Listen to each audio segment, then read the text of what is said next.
terbuang tapi disayang.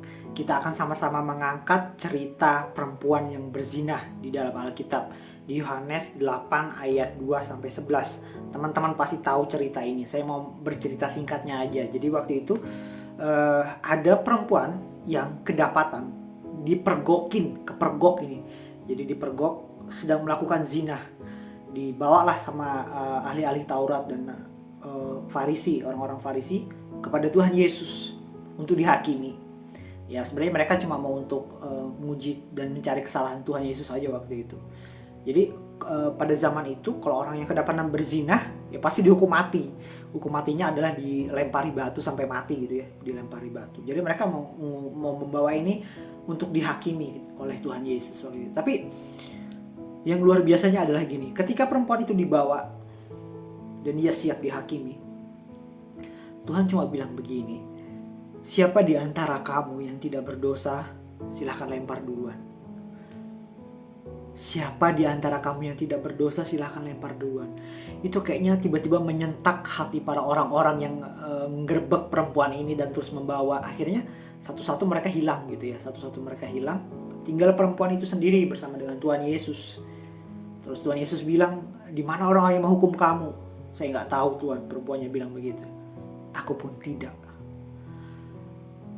Ini menyatakan kuasa Tuhan, kasih Tuhan itu begitu luar biasa ya. Sekalipun perempuan ini terbuang, dia tetap disayang sama Tuhan.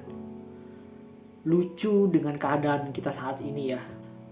Penghakiman itu adalah haknya Tuhan. Tapi terkadang kita sebagai manusia mengambil hak itu dan kita pakai untuk menghakimi orang lain yang menurut kita tidak sesuai dengan kehidupan kita, yang menurut kita salah. Jadi parahnya orang-orang di dunia ini ketika dia merasa benar, dia merasa berhak untuk melakukan apa saja kepada orang yang menurut dia salah. Dan ia mengambil hak Tuhan untuk menghakimi sesama. Tapi kita lihat dari cerita ini ya, Yohanes 8 ayat 2-11. Tuhan tidak ada mengambil satupun haknya untuk menghakimi perempuan itu. Tapi apa? Tuhan melepaskan kasihnya buat perempuan itu. Luar biasa loh. Ingat, kita harus bisa mengambil contoh ini. Yang dibenci itu adalah pakaian dosanya, bukan manusianya. Yang dibenci itu adalah dosanya, bukan manusianya. Ini yang Tuhan Yesus praktekkan. Makanya di ayat selanjutnya, di ayat 11 yang terakhir, Tuhan bilang, pergilah, jangan berbuat dosa lagi.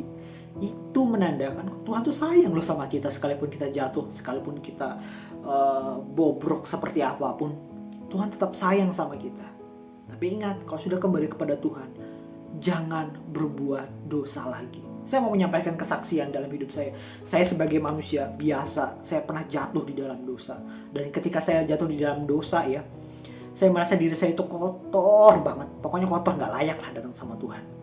Tapi ketika perasaan gak layak itu datang, saya tahu ini datangnya dari kuasa kegelapan. Ingat, intimidasi itu selalu datang dari kuasa kegelapan. Tuhan gak pernah intimidasi. Tuhan gak pernah ngomong, kamu gak layak, kamu gak kudus, kamu gak bisa datang kepada saya. Enggak, Tuhan gak pernah kasih kayak gitu. Itu pasti kuasa kegelapan.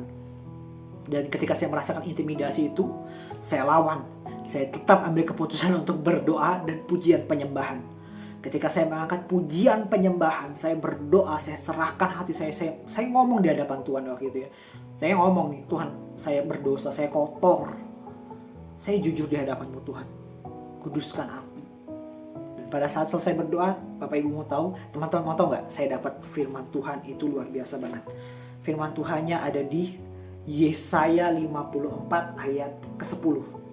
Yesaya 54 ayat yang ke-10. Saya baca buat teman-teman semuanya ya. Sebab biarpun gunung-gunung beranjak dan bukit-bukit bergoyang. Sebab biarpun gunung-gunung beranjak. Sebab biarpun hidupmu hancur. Biarpun kamu jatuh tenggelam di dalam dosa sedalam-dalamnya. Sekotor apapun kamu masuk ke dalam tempat sampah dosa. Nih, ayat selanjutnya ya. Tetapi kasih setiaku tidak akan beranjak daripadamu. Luar biasa ya. Kemudian dan perjanjian damaiku tidak akan bergoyang. Firman Tuhan yang mengasihi engkau, Karena itu teman-teman, apapun keadaan kita saat ini, kalau kita jatuh di dalam dosa, ambil keputusan untuk segera bertobat. Ambil keputusan untuk doa, angkat pujian penyembahan. Nggak usah pikirin intimidasi, nggak usah pikirin perasaan nggak layak, itu nggak usah. Langsung datang kepada Tuhan.